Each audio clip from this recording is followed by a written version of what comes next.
Udinese Calcio is a team from the northeast of the country, the city Udine, which only has about 100,000 inhabitants, making it somewhat of a small market club compared to cities like Milan or Roma, which have, a population into the millions. But little Udinese Calcio should not be underestimated, because in about a 10-year period, they had a bit of a golden age with, wonderful ups and downs and some of the best players to have ever played in world football.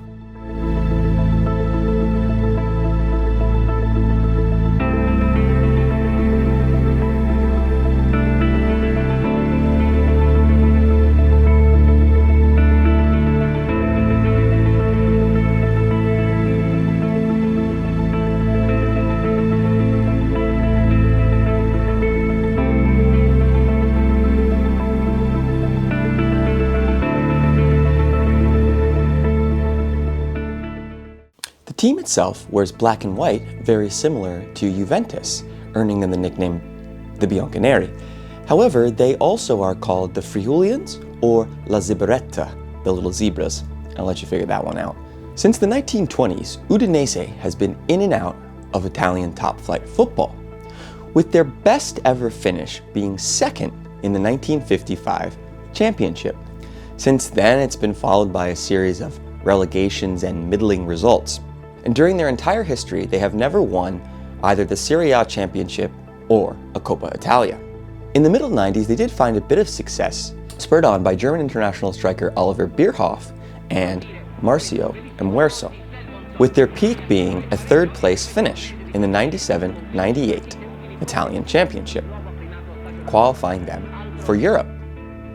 However, like always with a smaller market team, big teams came and picked away their top players. This then led them back down the Serie A table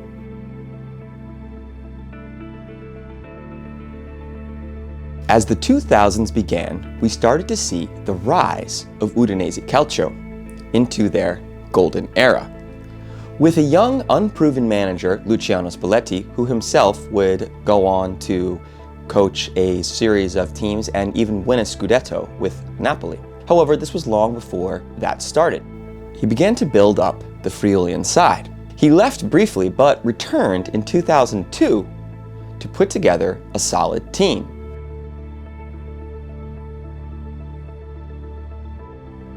By 2004-2005, Spalletti had built an interesting, fun, dynamic, and attacking side with Udinese.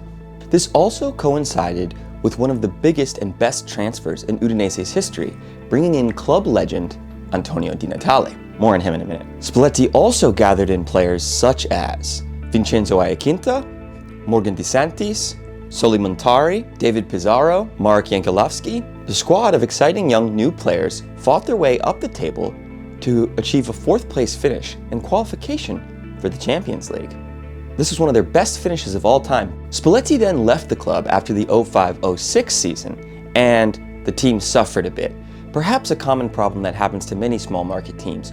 Once you achieve high enough to reach Europe, you are now competing in several competitions, but without the added bench to allow you to mitigate things like fatigue and injuries.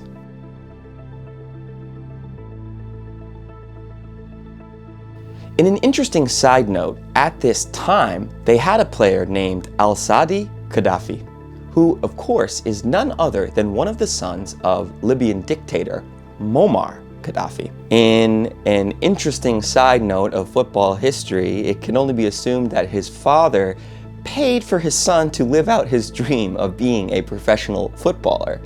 Initially, he had gone to Perugia and then took a transfer to Udinese.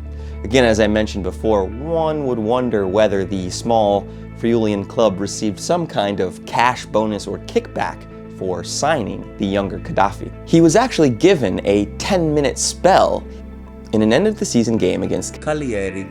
Following this, he took a transfer to Sampdoria, where I don't even think he made any appearances, and ended his illustrious footballing career.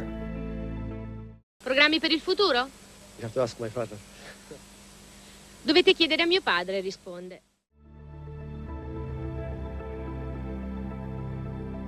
The season after Spalletti left, however, the team finished a miserable 11th place. However, there were some bright spots. Iaquinta and Di Natale both scored 9 goals, and Di Natale began to cement his status as a fan favorite if he wasn't already one. As I said before, however, the team finished in 11th place. They did make it to the semi-final of the Coppa Italia, but were dumped out.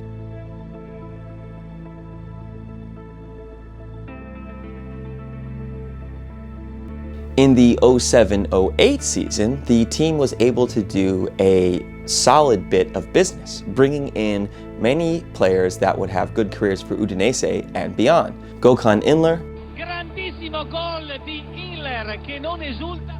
Antonio Flores, Mario Isla, and of course, Fabio Quagliarella. Quagliarella al volo! Che gol di Quagliarella! 2-2 nel giorno del suo 26esimo compleanno, tutto il San Paolo applaude, magnifico! Ha fatto una And in 2007, Vincenzo Iaquinta was transferred to Juventus. Still a testament to the kind of player that Udinese had signed. In the end, Iaquinta proved to be a top quality Serie A player who was developed at Udinese.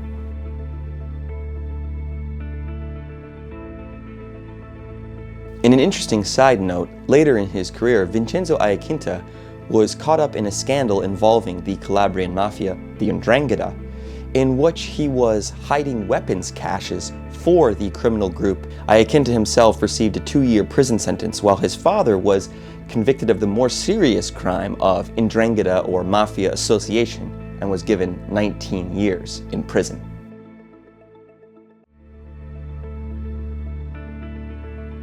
Udinese were proving to be a solid Serie A club. Di Natale bloomed into a top quality player, netting 17 goals, while playing somewhat of a role both as an attacking midfielder and a bit of a striker. In the 2008-2009 season, Udinese again finished in 7th place. This time, Fabio Quagliarella also blossomed, becoming the top scorer for the team. Also, one of Udinese's best transfers of all time came into the club, a little-known Chilean midfielder named Alexis Sanchez, who of course would go on to become one of the stars of world football. Playing his first season in Europe, he made 32 appearances and scored 3 goals. Ahead of him, Sanchez might go for goal himself. Sanchez, still Sanchez, brilliant goal. And in the space of 2 minutes, Udinese get 2 goals.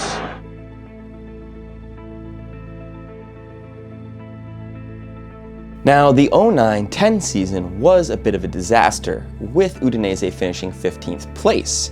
However, Di Natale really cemented himself as a top player in the Serie A, netting 29 goals and winning his first ever Capocannonieri trophy.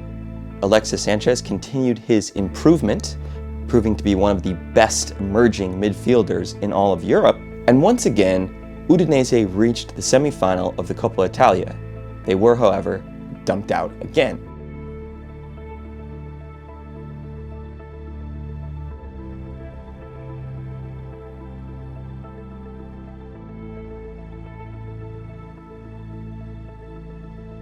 Despite the previous season finishing in 15th place, in the 10-11 season, Udinese bounced back with immediate effect, finishing in 4th place, above teams like Juventus, Roma, Lazio, proving they could play with the big boys.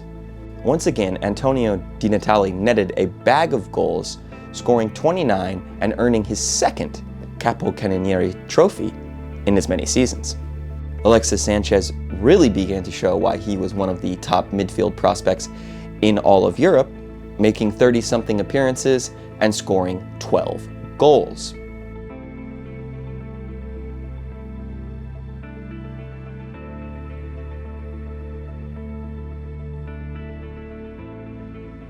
Teams with bigger money came in and began to strip the club of some of their star players. Alexis Sanchez made a blockbuster transfer to Barcelona, and Gökhan Inler was bought by Napoli.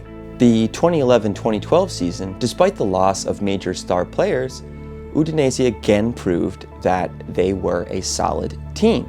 Antonio Di Natale once again impressed. The team was able to finish in third place. However, the cup competitions, including their entrance to Europe with their previous fourth place finish, proved to be a bit of a disappointment. Still, third place is an excellent finish for a small club. Only Juventus and AC Milan finished above them.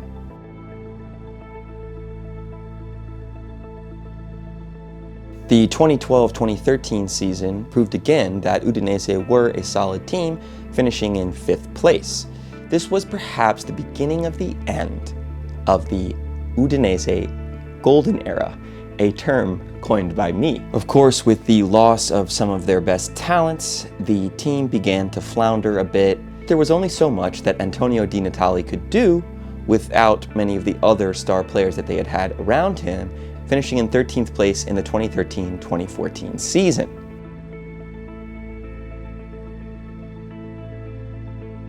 Still, Di Natale had proven himself to be a club legend and a fan favorite, turning down transfers from larger clubs because he felt that his family was well settled in the city of Udine.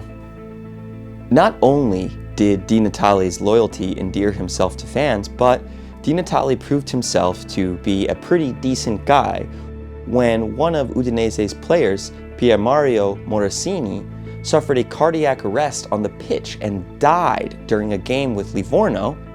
Di Natale took over financial responsibility for Morosini's disabled sister. Perhaps it was fitting that Di Natale himself was the last man standing from the golden age when he finally hung up his boots in the 2016 season, playing until he was almost 40 years old.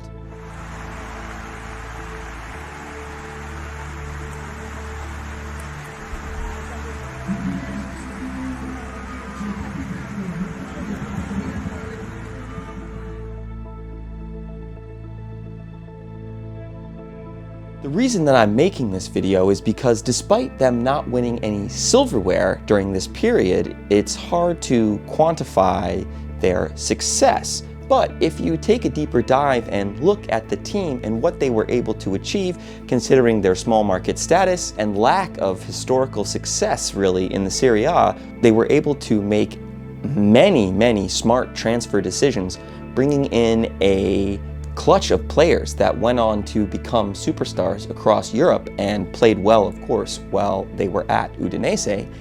On top of their excellent transfer policy, they also were able to achieve extremely good results, often qualifying for some form of Europe and finishing above some of Italy's top clubs. In today's game, finishing in the top 4, the top 6 is almost a trophy in and of itself. And to be able to remain there for a couple of seasons is definitely an achievement. Despite the fact that Udinese didn't have much success in Europe, their exploits in the Coppa Italia were also worth note, making it to the semifinals a handful of times. In summation, I think that's why I wanted to make this video, to put a spotlight on little Udinese Calcio and their golden period. Anyway, that's my video on Udinese Calcio. Thanks for watching.